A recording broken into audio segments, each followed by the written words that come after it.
This happened about 4 years ago. Some backstory. I'm from Australia and lived there during this event. At the time, my girlfriend, now wife, lived in another country, but was visiting me over Christmas break. I live in a big city, which, if you drove about an hour in any direction, would either lead to another city or beautiful nature. My friends and I decide to take my girlfriend to see some of this beautiful nature, and decide on a national park about an hour and a half from where we lived. This place is definitely no sort of secret location. It's very well known, but there are a ton of different areas to it, all with rural and windy roads taking you to various areas of the park. We had gone in 2 different cars, my friends in one, me and my girlfriend in another, to have some time together. We finished out the day of hiking and were heading home down one of the less common roads. I remember seeing this really beat up old 70s sedan with a wild looking dude in the driver's seat drive past us in the other direction. This wasn't uncommon, as there are a lot of smaller, less economically sound towns spattered around the area, but for some reason, he and his car stood out, and my girlfriend noticed it as well. About 200 meters further down the very windy road, there was a pull-off area, just a semicircle of gravel you could pull off at to look at the view towards the ocean. There was a camper van belonging to a company that mostly rented out colourful vans to backpackers parked there, with a woman standing in front of it. As soon as she sees us, she jumps out onto the road and flags us down. Now, I know pulling in to help her on a quiet road might not be the safest idea, but back then, I didn't. My friends were in the car directly behind us. Luckily, she wasn't the person I didn't want to meet. She was quite obviously upset and scared when we pulled in. I told my girlfriend to wait in the car, and I got out to speak to her. She was almost in tears. I can't remember where she was from, but it was a Central European country from memory, touring around with her 4 or 5-year-old daughter. She told me her van had broken down, and she had pulled off there and called the van company's assistance line and was waiting for help. By this time, my friends had pulled in behind us, and a couple of them had come over to see what was up.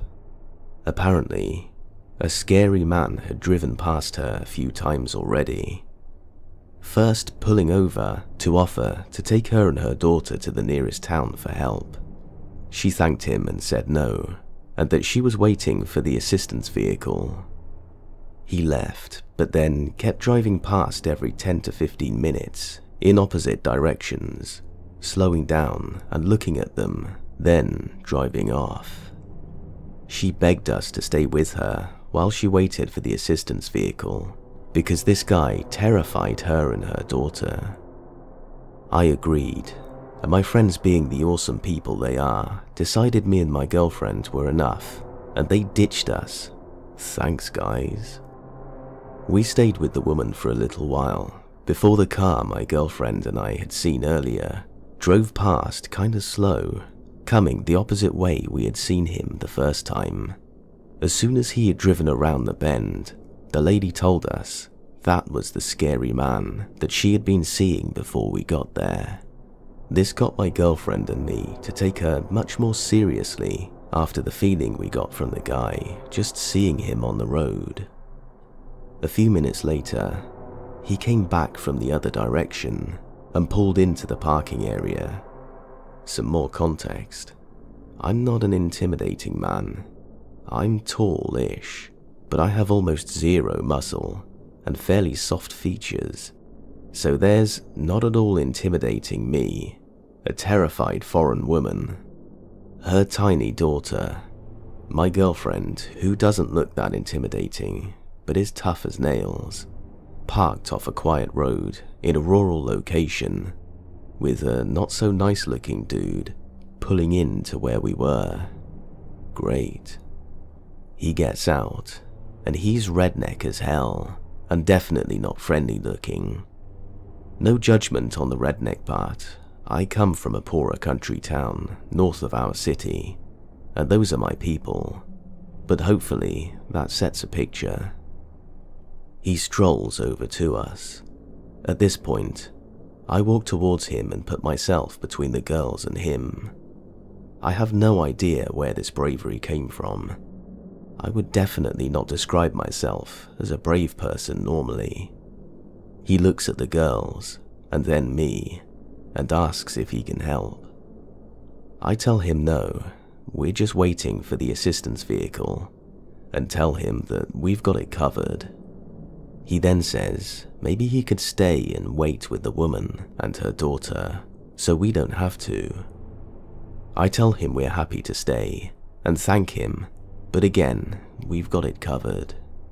He kind of just stood there for a while, staring at all of us, not really saying anything, giving off mega creepy vibes. After what seemed like forever, another car drove past us and looked out, but kept going. This seemed to startle him. He mumbled good luck and got in his car and drove off. We waited with this poor scared woman and her daughter for almost 90 minutes, ended up talking a lot, and hopefully we had made her opinions of Australians a little brighter after Mega Creep, who drove past once more about 15 minutes after he left us. Finally, the assistance vehicle arrived, a bigger dude who definitely could handle himself. I asked to see his ID and stuff to be safe, but he was in a car marked by the company. He had all his tools and definitely seemed legit. We gave the lady my number and asked her to text me when she was off safe. She was so grateful to us for staying with her for such a long time. Made me feel good that even if this dude was just a weird-looking, awkward country guy that didn't mean harm and was really just trying to help, we had still made her feel more comfortable in a strange country. I don't think he was, and definitely believe he was up to no good, but you never know. I did get a message from her to say that she was safe, so everything ended well. But creepy mountain dude, let's not meet again. Update. I spoke to my wife and she threw in a couple of details I'd forgotten. Firstly, they were from Switzerland. Secondly, during the time we were waiting for the mechanic guy, she spent most of the time playing with the little girl and teaching her handstands to distract her from the situation. And thirdly, I can't believe I forgot this detail. After the guy left us, she whispered in my ear, "When he was here, I was making myself look bigger to scare him off." Then I remembered that's for bears, not people.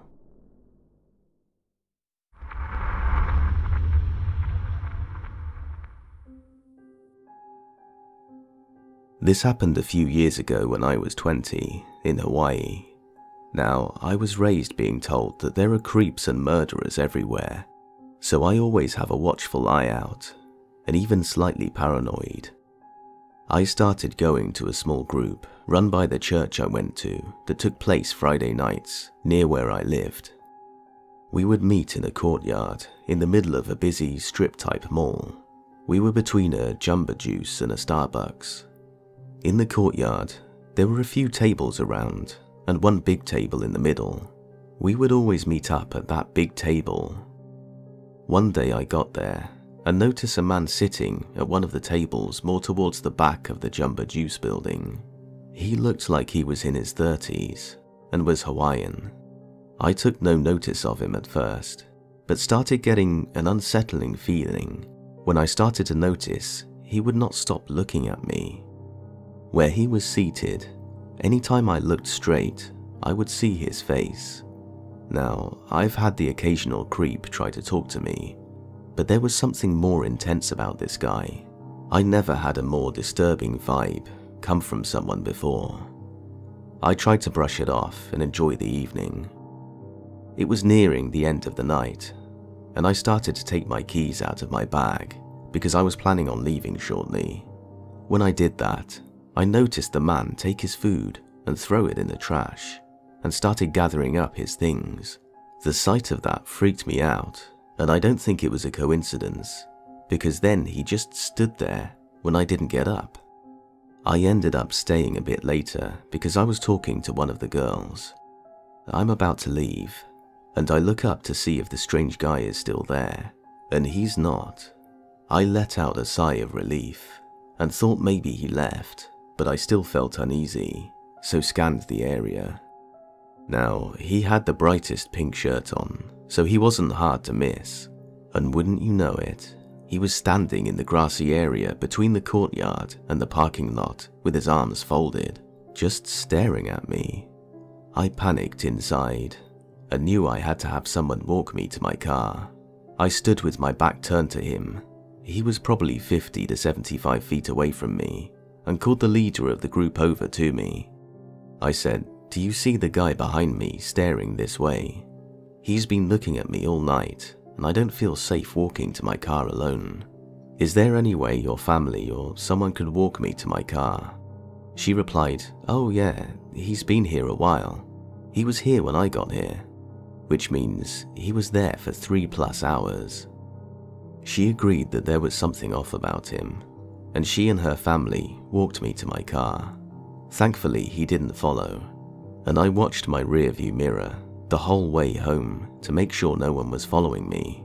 I made it home safe, but I really thought if I walked to my car alone, something would have happened. I have never had a feeling quite like that before.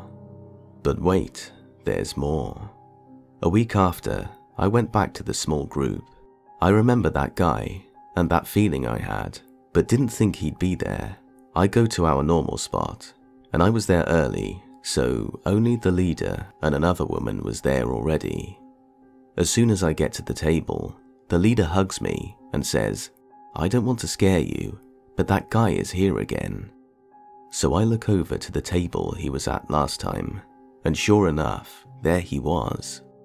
I tried not to freak out inside, but I was totally freaking out. I talked with the girls while we waited on the rest of the group.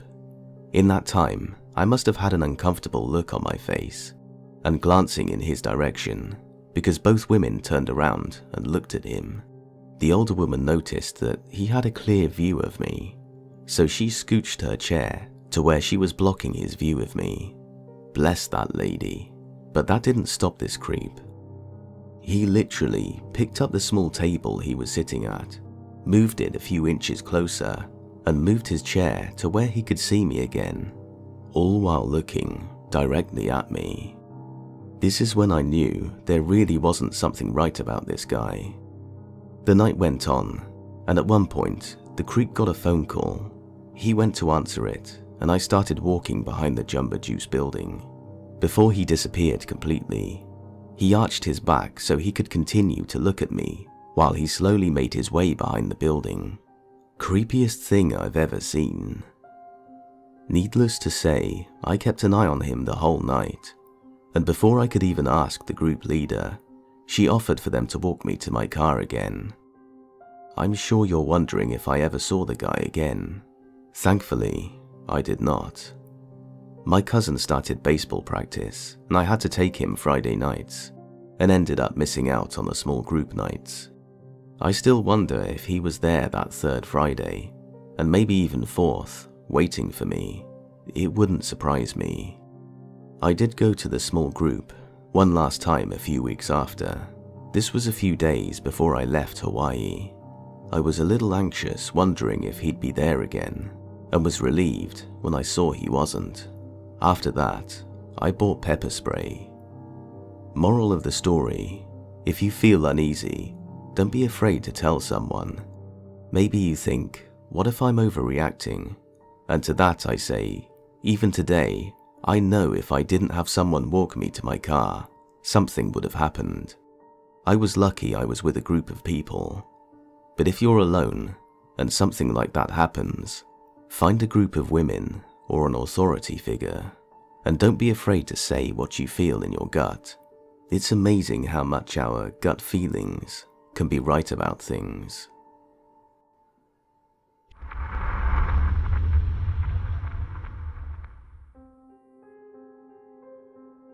This happened in 2007 or 8.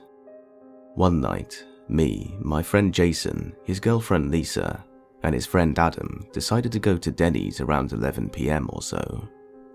We walk in, and Jason starts talking to the host when his girlfriend starts talking to these two dudes sitting close to the entrance, eating some midnight breakfast, one of whom was very drunk. We see what's up, and she tells us that she knows the sober one from back in high school, and they caught up for a second. After about 20 minutes into our meal, the hammered guy starts making a bit of commotion, and we notice him looking at us angrily. Lisa goes up to the friend and asks what's up, to which he says that his drunk friend thinks that we're laughing at him. We weren't. He causes a bit more of a ruckus, and the sober guy escorts him out. A few minutes go by, and I notice out of the window that the truck they got into was still there across the lot, so I decided to keep an eye on it. It finally left after about 15 minutes, but only to return to the other side of the lot another few minutes later. I let Jason know, and we kept an eye on it as we exit the diner. No movement, nobody even in the seat. Now we know something's up.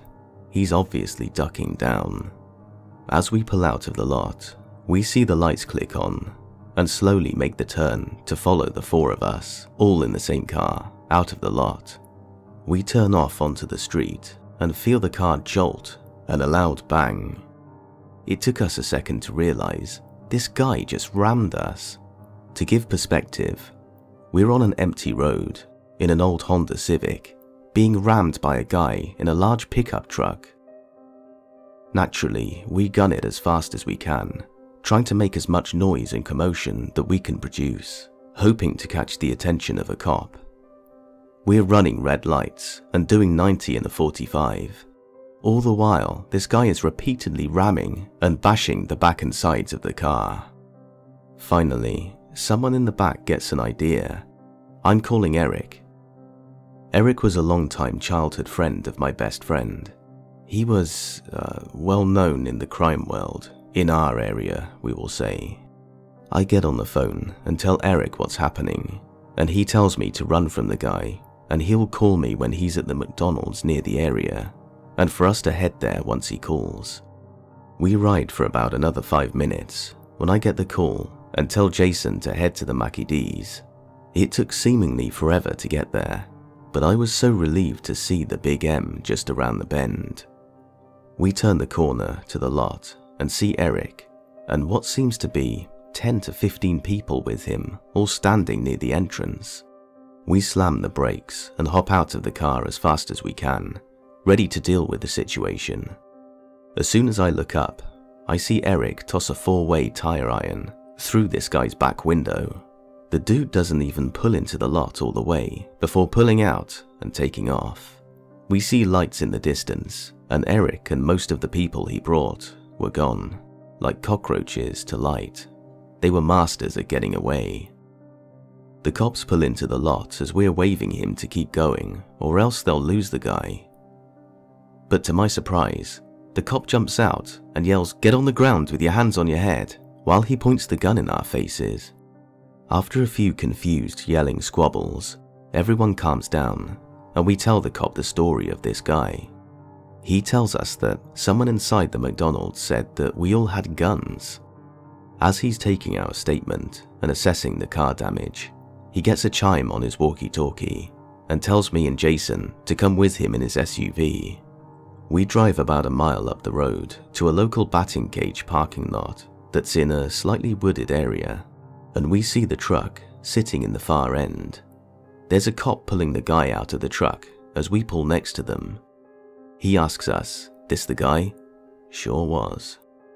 They throw him into the other officer's car, and the other cop took us back to Jason's car, where we left and met with Eric at his house after. A few weeks later, we get a call from the department. and they said that the guy was visiting from California, so out-of-state fines, which is like double. The truck he was ramming us repeatedly with was his friends who he was staying with. By the way, not the sober guy from Denny's. He was over twice the legal limit and fled the scene. Needless to say, this guy was up a crap river in nothing but open wounds. He had to pay for all the cosmetic repair, plus the engine, which Jason reported as, quote, clunks and hums now.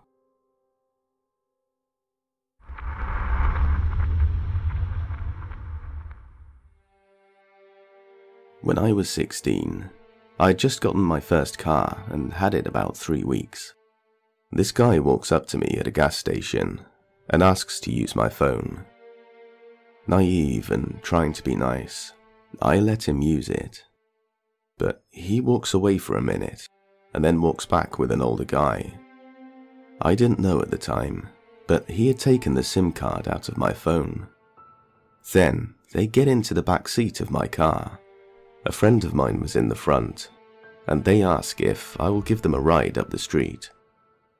At this point, I was kind of nervous and just wanted them gone, so I thought this would get rid of them.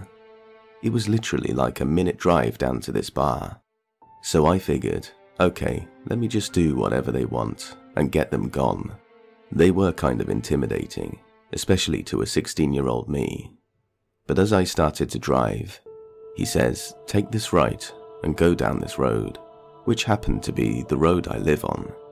So I thought, cool, I'll drop them off and be right back home. Well, I get to the house he wanted to go to, but then another guy, a thugged guy, gets into my car. He was really intimidating, and they say, take us to Wendy's and bring us back. It was like 5 minutes away, so I figured I would get them their Wendy's, and that would be it. So I take them through the drive-thru, get food, and start to head back to my house. But he says no, take us up the street. At this point, I tell them, is this it? I need to be getting home. And he's like, yeah, just drop us off. It's like 5 minutes away. Still haven't gotten my phone back, by the way. Too scared to ask at this point. That's the least of my worries, really. So I drive to get to this dirt road, really freaking out now. We come to an area surrounded by trees, kind of a big circle, big enough to turn around. So I start to turn around because there is no house. And at that point, he reached up from the back seat and throws my car in park and grabs me. My friend jumps out and tries to run. One of the other guys gets out and hits him, but I guess he got away. It was dark and hard to see. Then he pulls out a gun and tells me to get out. I'm scared, like really scared, thinking I'm about to die. He hits me in the mouth with the gun and tells me to give him everything. I had some money in my pocket and I hand it to him. They all get into the car and drove off. I'm miles away from anywhere and start walking. No phone, freaking out. I called out my friend's name and hear nothing. I walked a few miles to the gas station and cops are there. I guess my friend made it there and called. And I called my dad and told him what happened. It was the scariest moment of my life and I should be dead. My face was all busted up. And we go to the police station. We tell them everything. They think we were buying drugs from these guys and are trying to get me to tell them who it was. Then they pull out a book of pictures. After like 30 minutes, I see the one who hit me. I knew it was him instantly and told them. A couple of weeks later, I hear that he had stolen another car, got pulled over, ends up stealing the cop car, then is chased down. He gets out, tries to cut across a train track with a train coming, and falls, and it severs his legs. Justice was served. But it doesn't end there. Years later, I saw him at a bar, with crutches hobbling around. Then, a couple of years after that, He got hit by a car one night and was killed. I should be dead, but he is.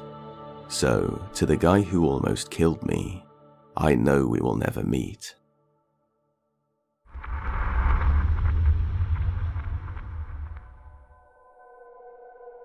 A couple of years ago, I flew home to visit family.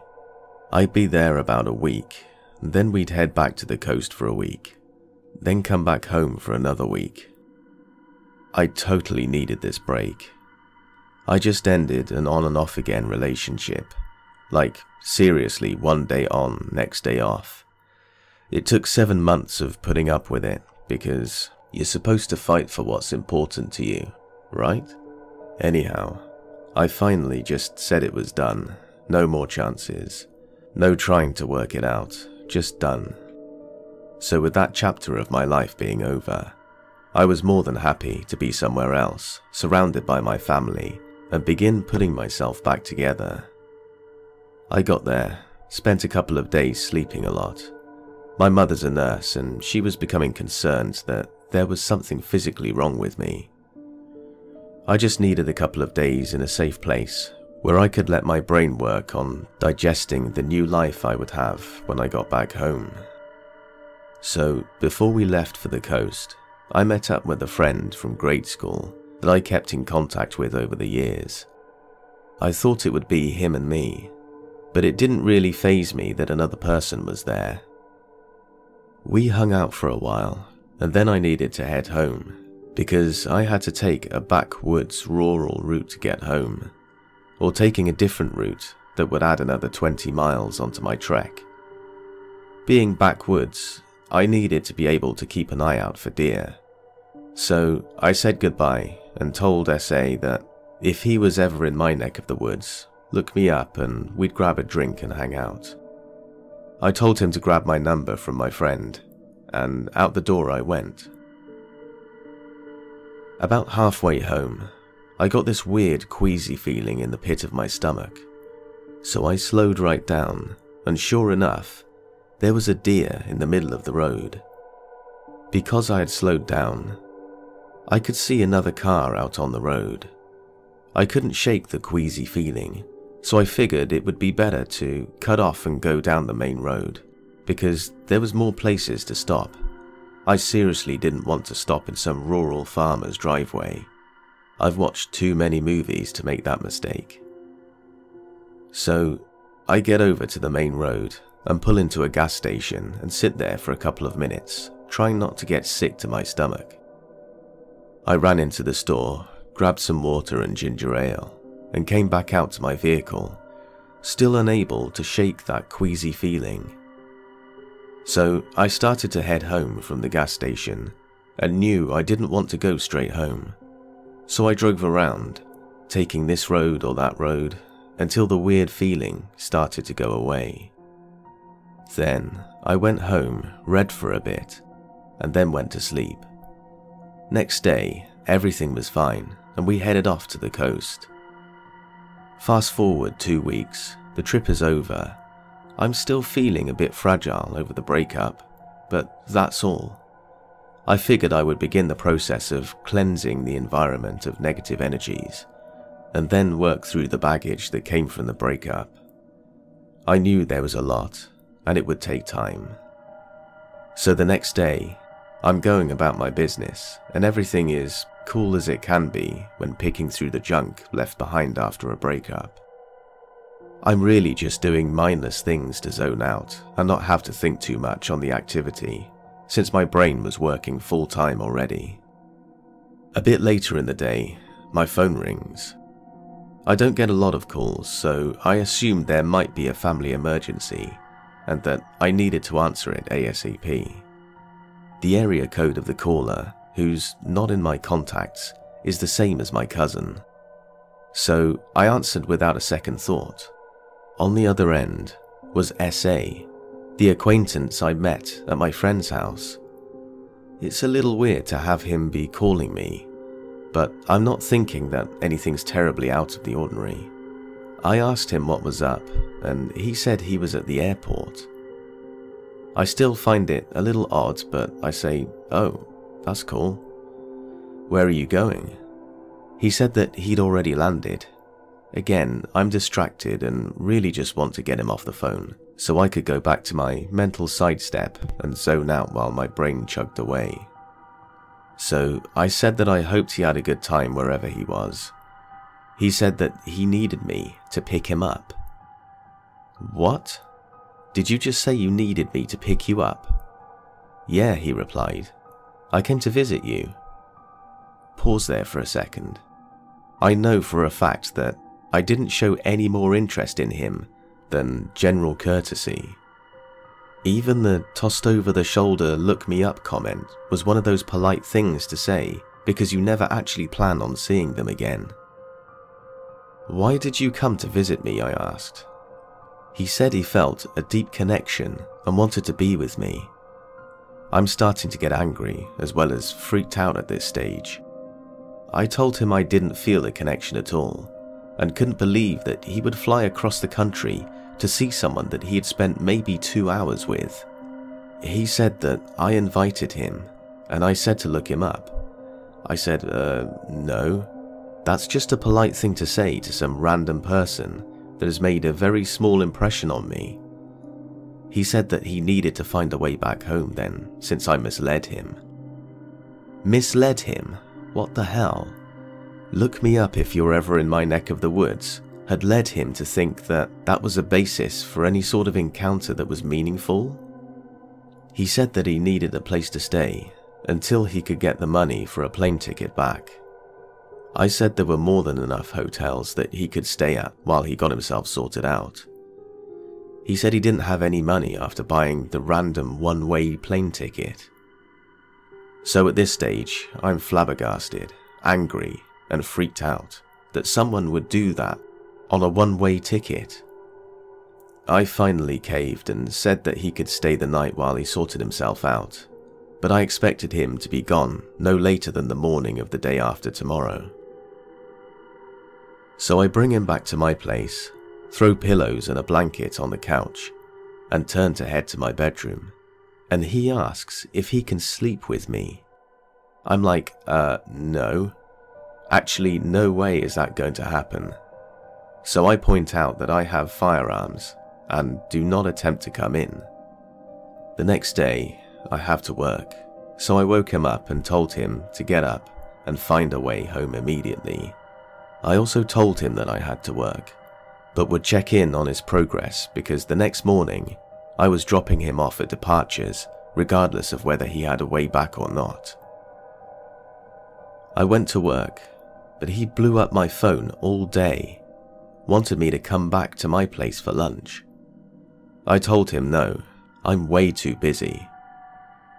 I finally get home from work and I'm chuckling at a text that I got about my dog, and that's when I noticed he rearranged everything, and by everything, I mean every room of the house has been rearranged. I flipped my lid. I asked him why he thought it was normal to do anything that he did. Instead of answering, he asked me who I'd been talking to. I said that it really wasn't any of his business, but I'd received a text from a guy watching my dog while I was on vacation. Color me shocked when he says that he doesn't want me to talk to that guy. No longer freaked, full force apocalyptic disaster is about to be unleashed and leave nothing but a smoking crater. The temperature drops about 10 degrees and I very calmly said to get his stuff as I was calling a cab to take him to the airport because he's a psycho. Side note, full rage has been achieved when it feels like the temperature drops and I speak very calmly. If I'm complaining about something, it's a quick burn. If I go monotone calm and tilt my head to one side slightly, that is where I hit Arctic level anger.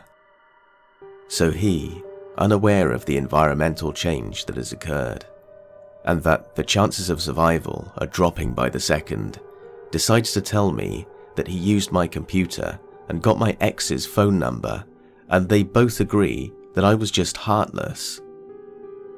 We're fast approaching the epic scale disaster, and he finally seems to notice how deep into rage I've sunk.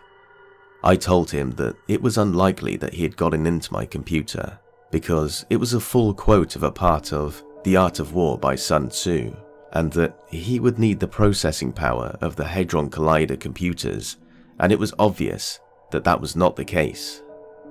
I told him he had 3 minutes to get his stuff and get out, or I wouldn't be responsible for what would occur. So, still yelling insults at me, he gathers his stuff and leaves. I used to get calls and text from him.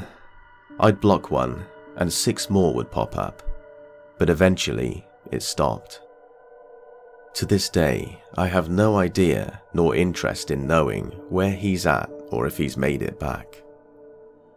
So, crazy dude who would hop on a plane with a one-way ticket based on a random polite comment, let's not meet again.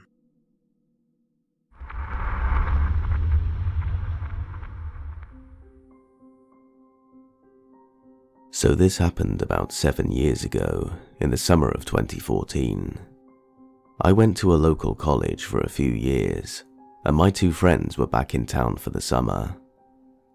All of our parents were home that night, so the 3 of us decided to drive around looking for a place to chill and smoke a bowl.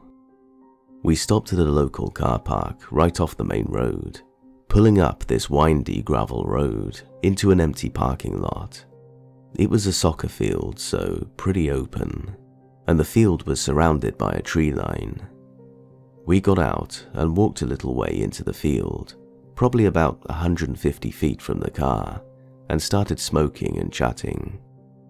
Now, this area is pretty close to a big airport, so there are always planes flying by, and this night was no different.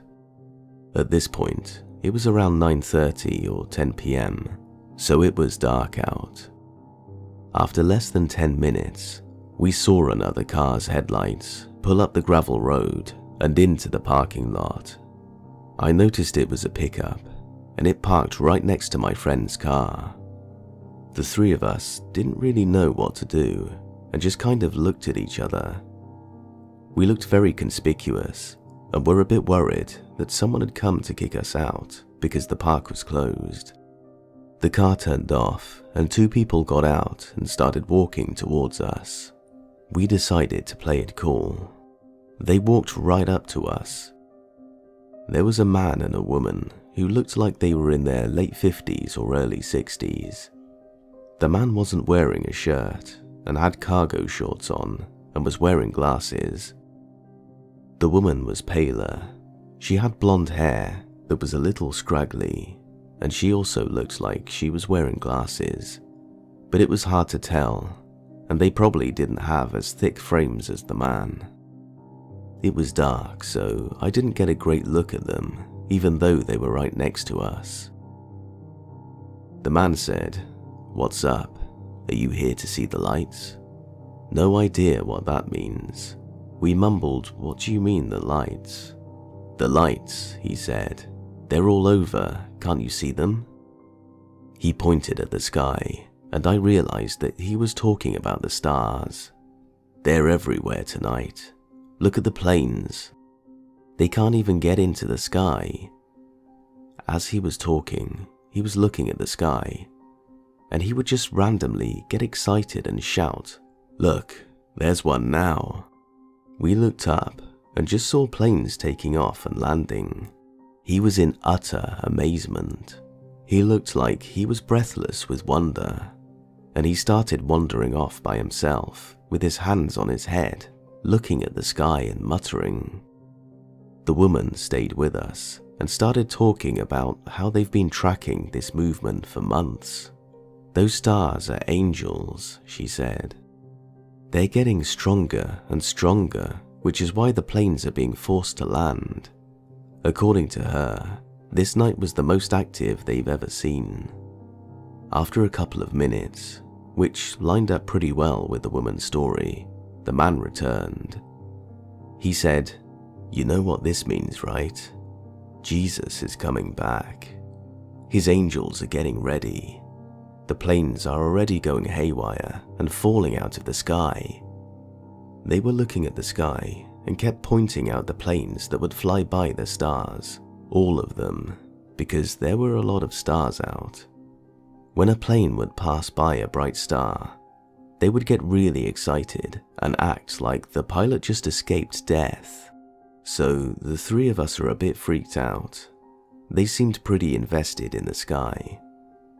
So after a pause, my friend piped up and said we should be going because it's getting late. They exchanged friendly goodbyes with us. I shook the man's hand, and the lady leans in to hug me, and I'm just like, okay, sure. And then she kisses me on the cheek. I got a pretty good look at her then, and I realized that she wasn't wearing glasses, and she had some of the most wild-looking eyes I've ever seen. Open really wide with a piercing stare, and they were like bright blue, almost silver. Just a very, very strange vibe. That little part stayed with me the most. But we left them in the field and walked back to the car, making sure they were still in the field on the way. We were quiet until we got back onto the main road, and then just said, "What the hell was that?" I had the feeling they were some kind of doomsday preppers or part of some fundamentalist sect, and that the man was probably on psychedelics. The woman was more lucid. I hope she was the one that drove. They didn't seem aggressive or like they wanted to harm us, but also a little unpredictable. So, weird Armageddon couple we met in a soccer field. If we meet again, Armageddon out of here. Let's not meet.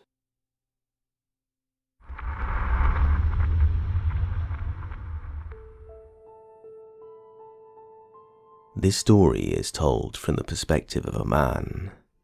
The incident happened just a few hours earlier, and I'm writing this story currently at my workplace. I work in the garden area of a home improvement store. I don't work the cash registers, and my manager doesn't even let me water the flowers, so a lot of the time I have nothing to do. This results in me taking extremely long bathroom breaks where I just scroll on my phone. I know it sounds bad, but it's better than standing around trying to look busy. Today was the same as any other, with me wasting time in the bathroom. Nothing of interest happened until my work phone buzzed, at the same time as the stall next to mine. This becomes important later. A few seconds later, I see that the guy in the next stall had his hand stretched to the ground with his palm facing up. I at first thought that he'd run out of toilet paper and was asking for mine. He just stayed silent for a while, so I ignored him after that. He then started moving that hand uncomfortably close to my leg, so I immediately scooted away and prepared to leave. Once the man noticed that, he hurriedly got out of his stall before I could leave. Another few seconds of silence. I took a peek out from the gap of the stall door to see what the hell he was doing. And just like a scene from a horror movie, our eyes connected. He was barely an inch away from my door, trying to peek inside. My blood ran cold. If you're wondering why I didn't immediately open the door and cuss the guy out, I really hate confrontation. I avoid it wherever possible, and I do my best not to draw attention to myself. I stood sideways by the door so he wouldn't be able to see me. That's when the whispering started. I don't know what the first thing he said was, but it sounded like moaning. The next part was a bit more audible. He said something along the lines of wanting to see more of my unflushed toilet paper. I was thoroughly disgusted. This guy was a complete creep, and I was alone in the bathroom with him. My heart was beating faster by the second. I knew I had to stay there until another person came into the bathroom. No way was I going to confront him alone. Probably a minute later, someone finally arrives, and I take this as my chance to wash my hands and get the hell out of there. Thankfully, the presence of the other person made the old man quit his creepy behavior. As I was about to leave, he blocked my path for a quick second before stepping aside. The weird thing was, I don't even think he works at the store because he wasn't wearing any vest. My store is extremely lenient about uniform, but most workers at least wear a vest or something connected to the store. He just looked like a regular customer. I'm certain I heard the phone dings echo in the bathroom. The phones have a signature ring to them, so it couldn't have been a coincidence. Either way, he only started creeping on me once the phone ring made it clear that I was an employee. The situation really creeped me out, and I've been totally unfocused on my work since then. I kept prowling the garden area to look out for any old men wearing a similar outfit to the creeper. I have an incredibly hard time distinguishing faces, so I probably wouldn't even recognize him if I did see him. Creepy bathroom peeper. Let's not meet again.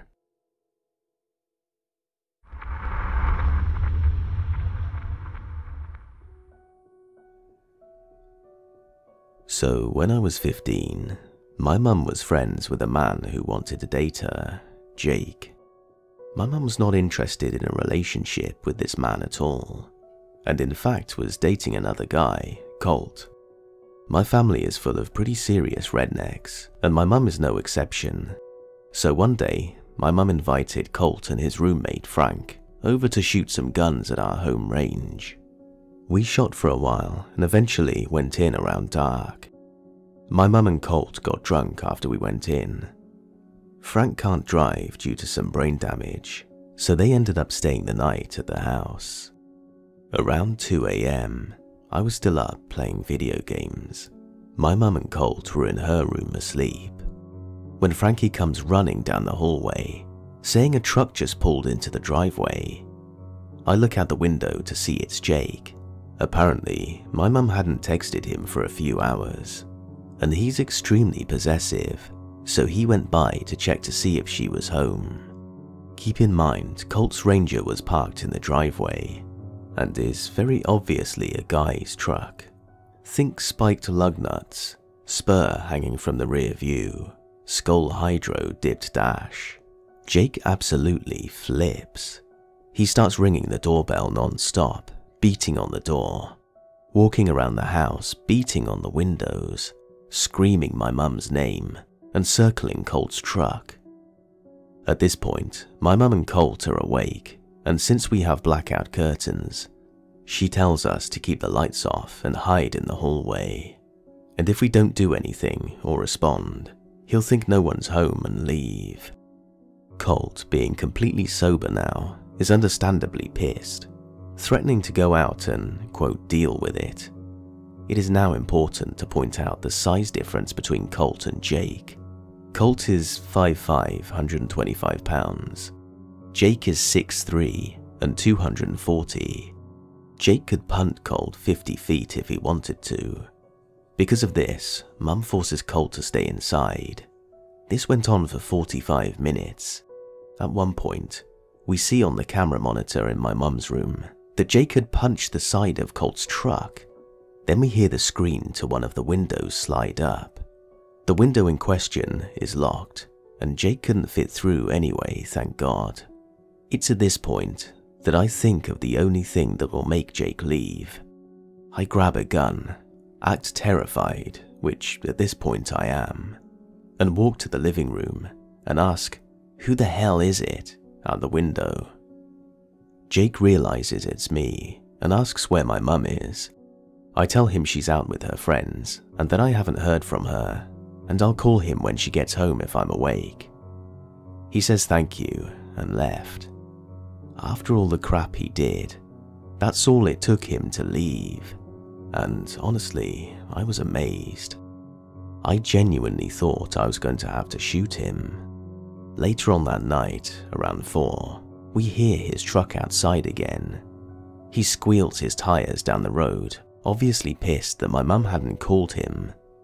The next morning, he's back again at 10, again beating on the doors and windows, screaming and trying to get a reaction. Colt again tries to go out and handle it, but Mum won't let him. He finally leaves again, and Colt goes out to look at his truck. There's a 3-inch deep dent in the side of his bed. Colt is understandably pissed and tells my mum to let him know if that creep comes back. Jake had beat on our doors until his hand bled. This also may have been from him hitting the truck, but I don't know. And there was blood on the doors and windows. My mum wouldn't let me call the police because she felt that it would just cause unnecessary strain, and that she thought it was over, so cops were unfortunately never involved. She was also worried he'd do worse if the police were called. My mum stopped talking to Jake after that, and I never felt comfortable in that house at night again. Once I started driving, I didn't stay the night there very much, opting to visit during the day and go back to my dad's at night. So Jake, let's not meet again.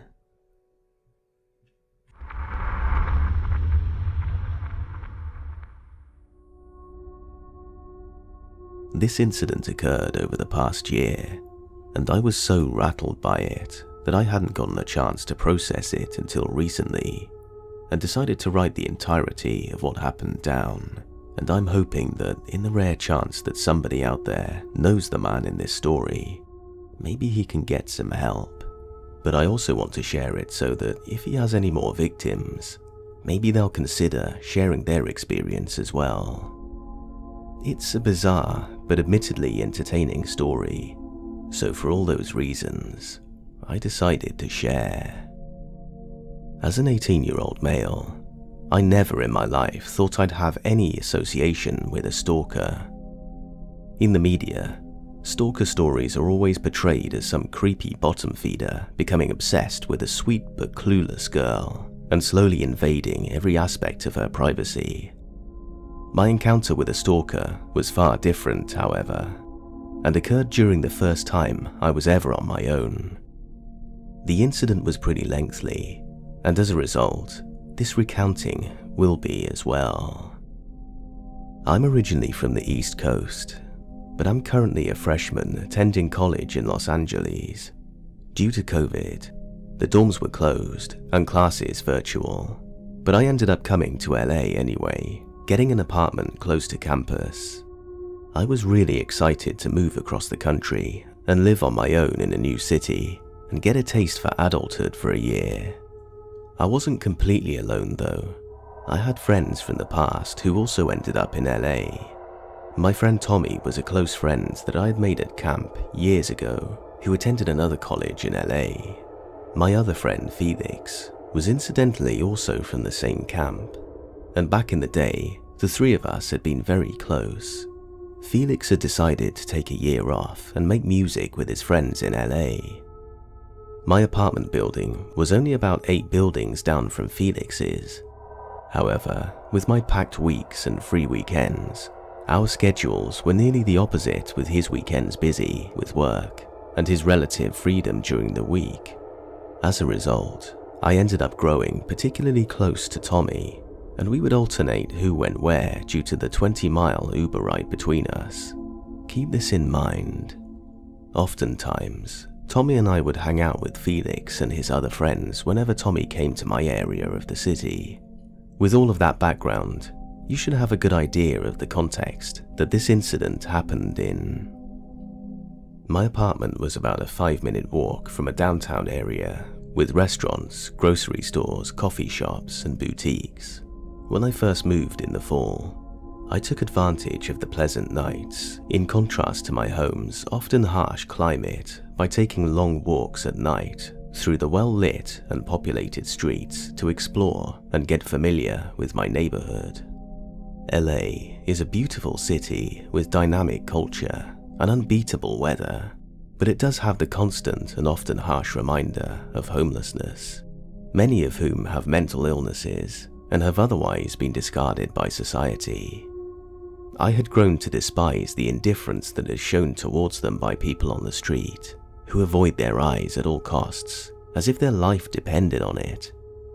In particular, during my first week, I was crossing a major boulevard when I noticed a man who appeared to be homeless in a wheelchair with one of his wheels caught in a deep pothole. He wasn't making any noise, but he was flailing frantically. I was far behind him and could not believe that people were just walking past him, looking down at their phones as they passed him.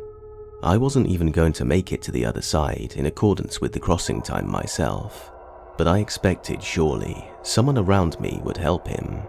But people still passed by without acknowledging him. I was so frustrated, I ended up yelling to people ahead of me in the crosswalk and got a middle finger back. I asked him if he needed help, and he didn't talk, but he nodded. He was crumpled into what seemed like a wrinkled but finely made tuxedo jacket. I could only see his frizzy blackish grey hair thrashing in his clothes. I got his wheel out of the pothole and quickly wheeled him across the street.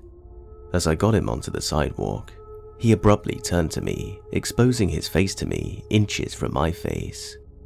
I pulled away, both because he was way too close to me in the middle of a pandemic, and also because of his staring face. He was tan, a deep, worn tan with deep sun wrinkles, like you'd imagine on old people at a Florida beach, forming what looked like a mask. His eyes were sunken deeply into his head and completely dead. I mean, completely vacant.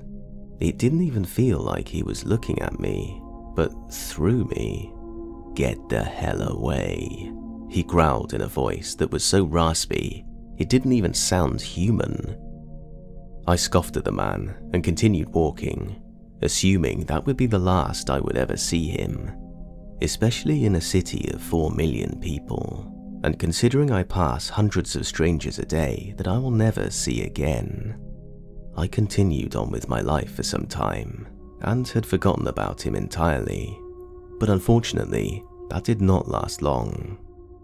To walk to the grocery store, I have to pass through an area with a great amount of foot traffic. In this area one afternoon, I spotted a man far in front of me that was soon to pass me, walking oddly. It wasn't exactly a limp, it was almost like he was drunk.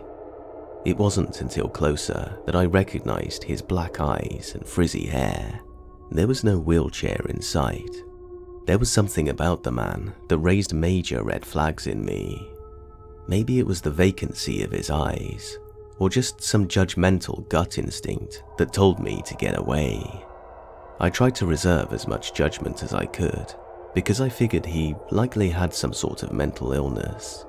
I was hoping to pass him quickly, without acknowledgement, but when I got beside him, he stopped walking, causing me to momentarily pause.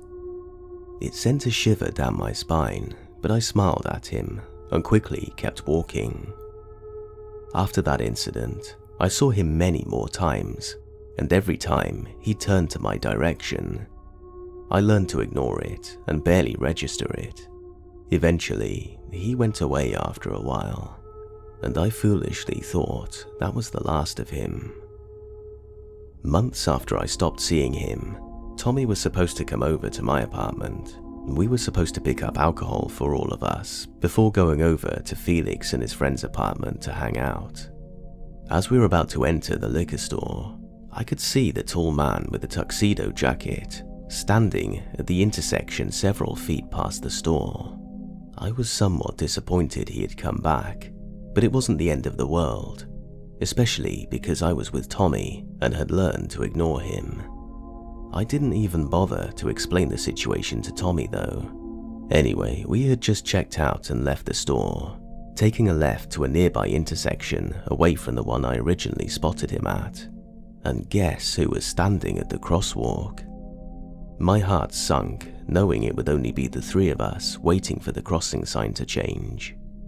Tommy was talking to me, completely naive to the situation, but I could see the man beside him turn to us. Tommy saw my face change and turned to the man. Tommy quickly turned back to me, giving me a look upon seeing the man's face. The sign finally changed, and we walked quickly across the street. Tommy continued talking to me, but at that point was rattled. Up until that point, I had never had such direct, prolonged contact with the man. "Are you good? Tommy asked. I explained to him that I was seeing that man everywhere, all across my area of the city, and that every time I would see him, he'd stare at me. Tommy didn't really take me seriously and clowned on me for being so worried. We got to Felix's house, and Tommy soon forgot about the incident while we were hanging out. But I didn't. We all got fairly drunk, and I couldn't shake this nagging sense of dread. Eventually, around 2 AM, Tommy had taken an Uber back to his apartment, and many of the guys were going to bed. Honestly, I was still quite buzzed and irrationally afraid to walk that late that night. Unlike the dozens of other nights I've done the exact same, I was comforted by reminding myself that I had only seen him in the commercial area, not the residential blocks around it where we were. There were 2 cross streets between our buildings, and the walk usually takes about 2 minutes, and that night I was particularly paranoid and hurried. The streets were nearly empty, being that deep into the night and all. I passed one of the crossroads, but as I got closer to the next one, I saw a figure sitting on the curb of the intersection, diagonal from the one I was about to reach. My heart started pounding, but I assured myself he could just be a drunk college student. As I got closer, I could see the white streaks in the man's hair. You know those moments when you see something so shocking and you get momentary tunnel vision? It was like that, and combined with my drunkenness, I almost fell over once I realized who it was. I turned around and wondered if I should run back to Felix's apartment. The man rose his head from his lap, glaring at me with his empty eyes. That moment is one of the only moments in my life that I felt genuinely in danger. I got to the intersection hesitantly, pausing at the sidewalk opening to the intersection. I expected him to stand, but he didn't. He stayed sitting on the curb, seemingly waiting for my decision.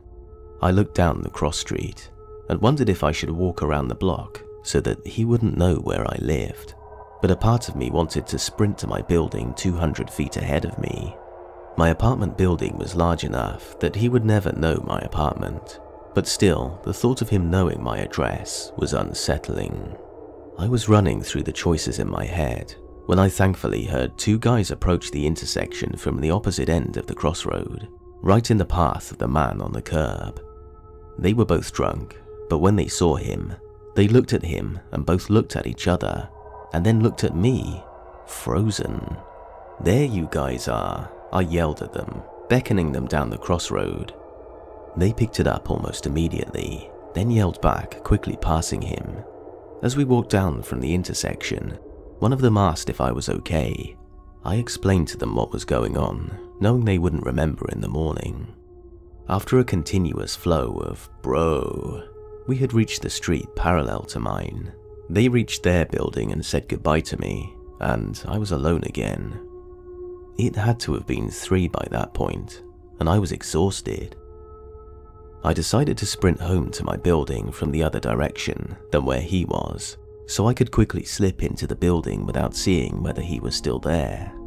When I got to the door, I couldn't help myself and looked at the intersection as I unlocked the door, and he was gone. I quickly opened the door and closed it behind me. I pressed the elevator call button, anxiously waiting outside the door through the glass wall. I didn't feel safe until I got back onto the elevator, after which I let out the biggest sigh of relief. I never told my parents this story. They were already so nervous about me living on my own so far away that they would lose their minds and likely would have made me come home if I had told them.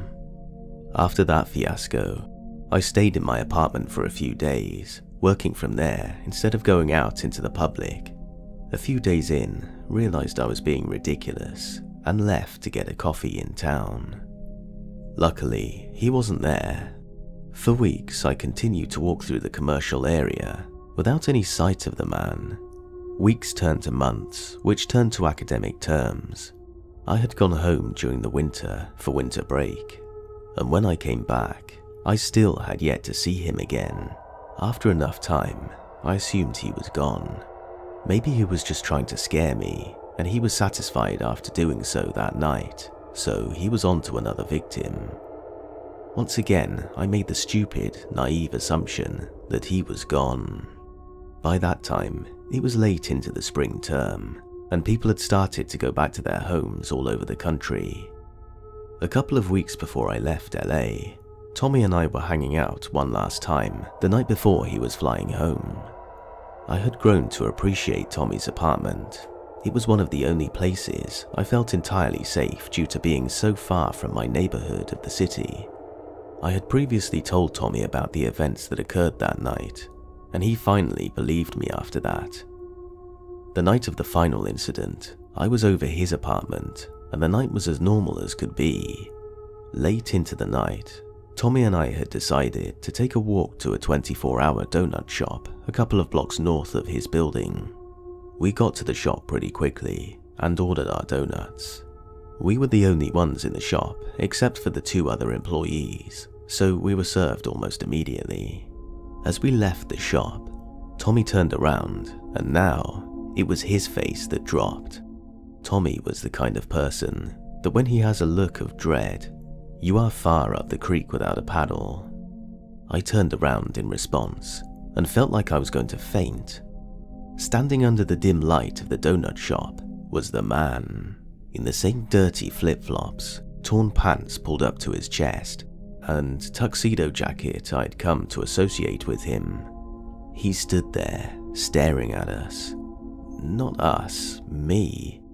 This time, his eyes weren't empty. They focused on mine like a laser, and I could see the fury behind them. Tommy and I were silent for a second, both of us frozen. I looked at Tommy and mouthed, "Run." In that second, the 2 of us sprinted back to his apartment, our fastest possible speed.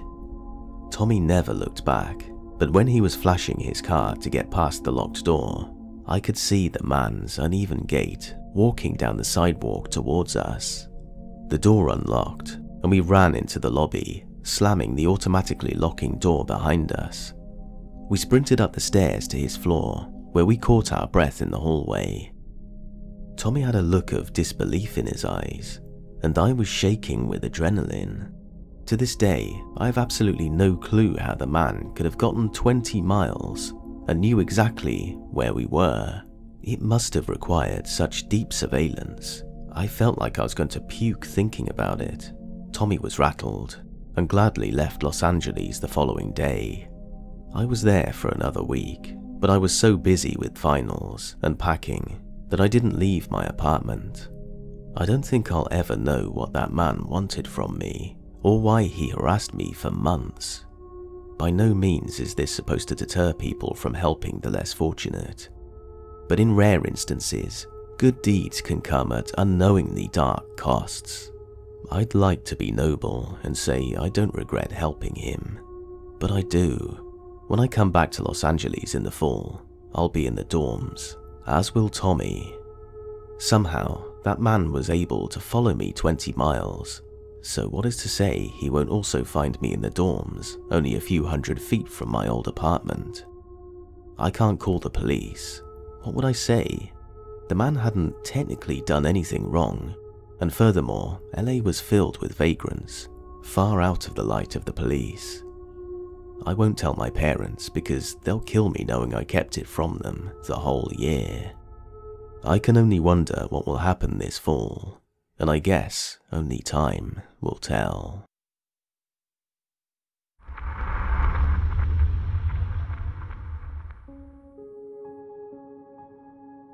Several years ago, I suffered a small stroke, which I was lucky enough to walk away from, at only the cost of many of my long-term memories. It fragmented that part of my meat hard drive to the point that I had to relearn much of my teenage and early adult life from photos and exposing myself to those people and places again. Sometimes my memories are spans of imagination to bridge the gaps. I remember my family in patches up to my teenage years, and not so much between my second year of high school and my mid-20s, with gradually more detail as I reached my 30s. up to my 40s where I have no problems. Sometimes it feels like I've never seen the first few seasons of the television show, which I'm the star. People just pop in like they were always there. It's often frustrating, and it doesn't help that my experience makes me more prone to spikes of anger.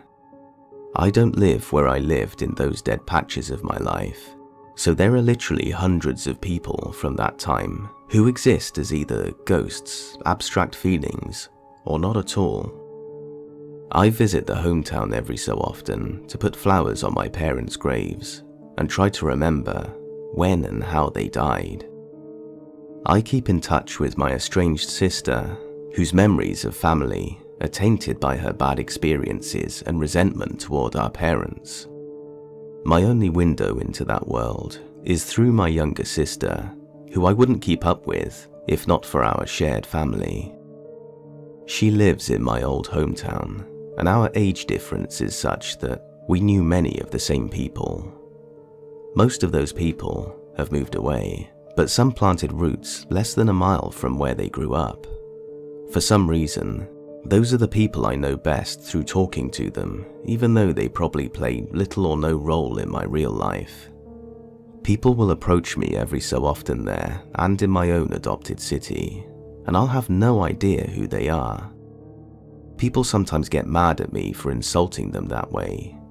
I've had ex-girlfriends slap me and walk off angry because they don't understand my situation. Some think it's a joke. Sometimes it's sad, but other times it can be downright scary. I was sitting in a pizza joint, working on something among the lunchtime crowd, when someone sat down in the empty chair opposite me.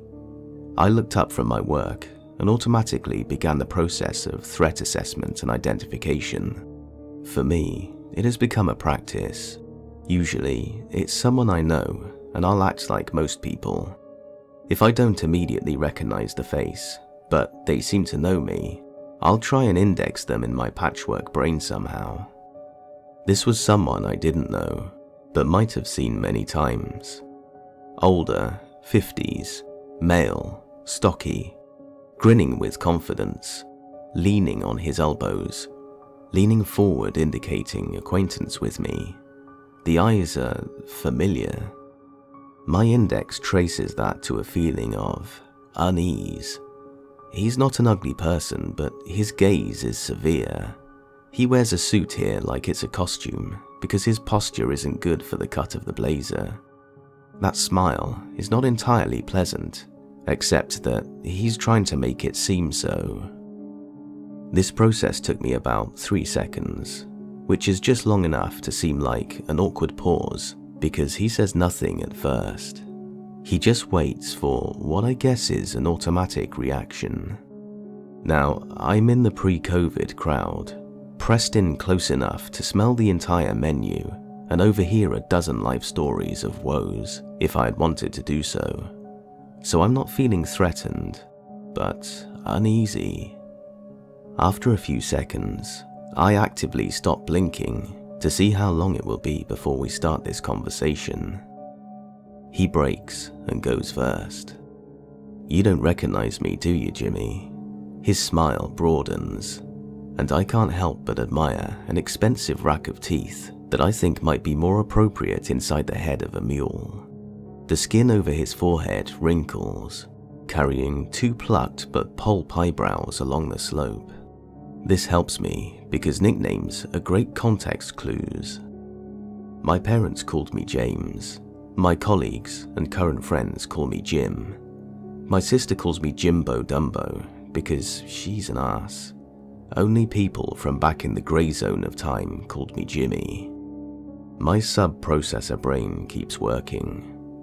My face neutral, I replied with the usual, "Sorry, no, I have a bad memory for faces."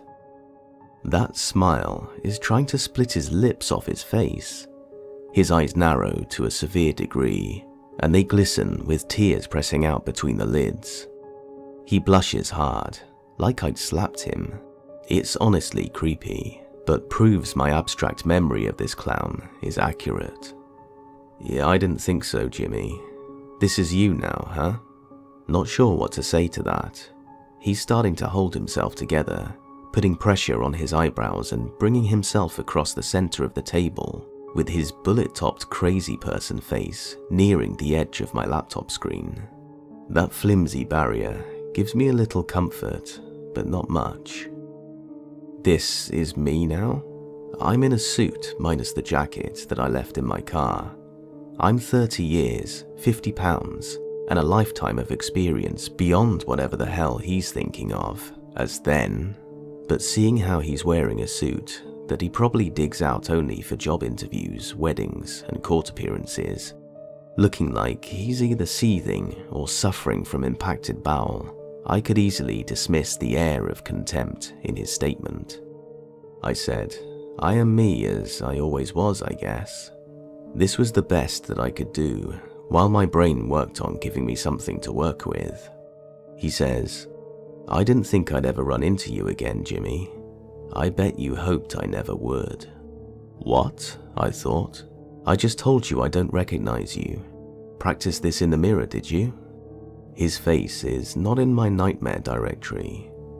He's not one of the dozens of images that I only see in those lucid dreams that mix fantasy with suppressed or fractured memories, usually about bad people or events, a breakup, losing my parents, a couple of bad beatings I suffered in school from students at the local clown college, but this wasn't anyone there. He said, I heard you got sick. Did you have a breakdown or something? I said what I was thinking. Clearly you're not an old friend. What do you want? Instead of splitting off his skull like a hot kernel of corn, his face suddenly went slack.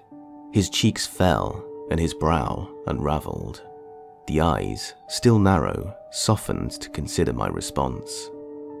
I can't even tell if you're messing with me, he said in a low grumble. He sat back and planted his palms on the table, eyes scanning the dusty rafters of the pizza place in whatever the hell he was on about. It was the way his right pinky bent against the tabletop that unlocked something in my head. It was bent at an odd angle. The ring finger was weird too. They had been broken a long time ago and not properly set. It was that and the phantom pain in my cheek and neck that connected the threads in my head, but not enough to give me a name or a place or a time. I just knew he was dangerous. When I get into those rare situations, I have to stave off a panic attack.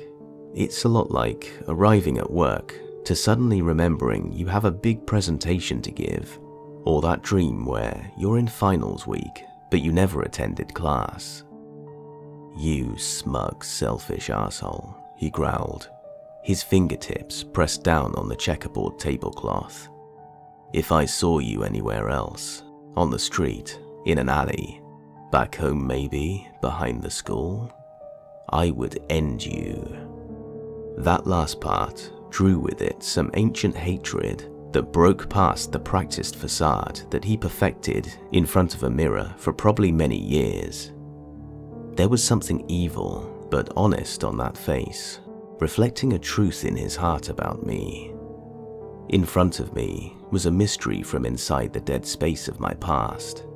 My face burned, and I held my hands behind my monitor when they started to tremble. Something about this guy's face displayed all the bad men in my life that I had forgotten. All the hidden dangers among the enemies I may have made and forgotten. It's like I slipped on the skin suit of some kid who died at 23, and while that kid may have met this guy, and clearly not hit it off with him, the skin suit's current occupant had literally never met him before. Under less hostile circumstances, I would have tried to explain that my gaps were not chosen. I happened to remember a Thanos snap of memories from certain times in my life. I only know certain people existed in those gaps because I have a sense of object permanence that suggests they came to me from somewhere. All I could do was shake my head slowly, maintain eye contact, and watch for sudden movements. Aware that others were turning into our intimate reunion, the man worked to pack all of his anger back into himself. It was hard, but he managed to put the toxic paste back in the tube and sat back. It gave me a better look at the old suit that fit him better 10 extra pounds ago, the new tie that someone gave him, maybe for whatever brought him to town. His face fell into an expression of disappointment. This was a moment he dreamed of, and it was wasted because of a dozen witnesses. Then he shot up out of the chair and left the restaurant. He didn't even order, I guess. I sat there, lost for what I'd been doing in the first place. Took my time to stop the trembling in my hand and the sparks in my head, and made my way out to my car. I sat in the driver's seat, still frightened, not about what had just happened, but what I might have done to earn such seething hate from a stranger. A shadow crossed the driver's side window, and I looked up with a start. It was him. He stabbed a finger into the glass. That gesture felt familiar. He yelled, "Don't you ever show your face back home. I'll smack the fat right off your face. You hear me?" He pounded the side of his hand against the glass, but it simply trembled, about as much as I did. And he was gone. Surely, something so heinous would be in a police record, right? At least a tale told by people from around that time and place. I had no inkling of such a thing, and no cool story to put a face to. Doubtful. I began to resent the fact that I didn't have the presence of mind to ask a single goddamn question before he bolted. That fuel made my damaged brain fire harder through the mess of memories and imaginings, the based on a true story section of my head that tries to make sense of what I no longer witnessed. Greg, that name jumped out at me, complete with the extra G, making it seem more real. The face was just a flicker, and my need to get more forced me to not think too hard about it. Part of my coping mechanism is to assign values where none exist, making connections for the protection of my sanity, but at the cost of real memories. I have to distract myself from painting in memories and let that subconscious part of my mind work out the facts as best it can. So I went back to work and made an appointment to see my sister that weekend, put flowers on graves and find my old yearbooks. I wanted to go on social media and ask my friends from that time about the guy, maybe creep on their friends' pages, looking for a grinning skull for a profile pic. That's a danger too, as every new face that registers risks becoming a fictional version of itself. Something about boots, snow. These useless reports emerged early, but I was able to revisit them knowing the boots were important to me and that the snow was cold and hard. There was a physical pain associated with these memories too. I also started running my tongue over a chipped tooth for the first time since I could remember. I drank hard that night. While I'm not supposed to, it kills my dreams. That weekend, I met my sister, who didn't recognize my description of the man 30 years beyond any memory she could have had for him. I asked her if I ever did anything so horrible that made a man want to kill me over it. She replied that I made her feel that way a lot. Then she asked me to borrow $50.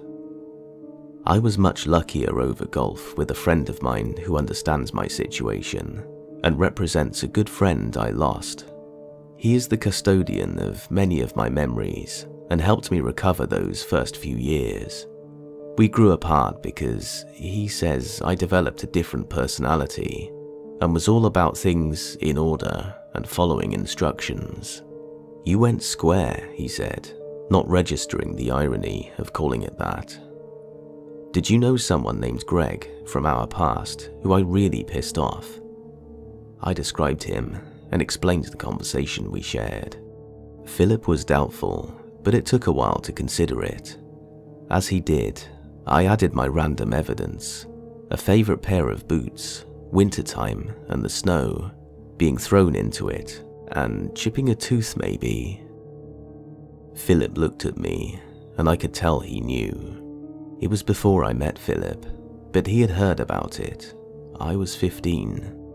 I got into a fight with some kid named Greg, who just came into the school from somewhere. He was, as Philip put it, a douche. Within a month, he had been expelled. Part of the reason for that was he beat the living hell out of me. It wasn't important to Philip, so my old story about getting beat up on the walk home through heavy snow wasn't a big memory for him, but he remembered the part about the boots. It was winter. Greg had on old sneakers on a long walk home. He walked with an older kid, a dropout called Clyde, who everyone in the neighborhood hated. Clyde and Greg were pretty much kindred spirits in their life-hating rebellion and love of violence. When Philip told me Greg beat me up for my boots, and maybe left me to walk home in wet, cold socks, it didn't jog my memory, but it made sense. We continued playing golf, and I lost 6 balls before I gave up on the fairway of the 15th. Soon after getting back to my motel, Greg Kowinski had a name and a face. Google filled me in on the rest. I wouldn't know about the boot story until much later. But Greg Kowinski was a convicted felon. He was also on the sex offenders registry. I was, if not the first domino to fall in his life, I was the one that ensured they would begin falling steadily onward. Soon after he was expelled from school, Greg met up with other troubled kids, including Clyde, and began selling drugs. Soon, he was trafficking and working in a warehouse that packed and delivered large quantities. Along the way, he pursued his favorite pastime of meeting, using, and abusing young women. He went to jail for beating a woman at a bar. He dated another woman and went to prison for a sex act with her underage daughter. With doors closing behind him, Greg created an enemies list of all people who wronged him. I know this because it was used in evidence to put him in prison again for stalking his ex-girlfriend.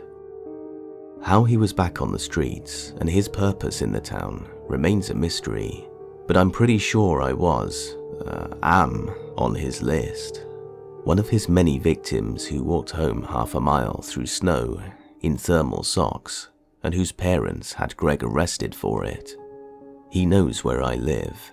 I know this because he sent me a message on Facebook that was sequestered because he isn't a friend of mine or connected to me elsewhere. He quoted my address and added, "See you sometime." That was over a year ago.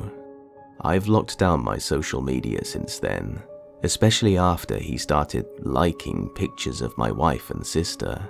I hate going home again now. I hate going to the old haunts, even ones in public, because I don't want to see his face. I'm at a point now where the gap in knowledge has narrowed to a point that seeing him again may fill in all the details of the beatdown. Somehow, I think that remembering it frightens me more than the risk of anything he would try to do to me.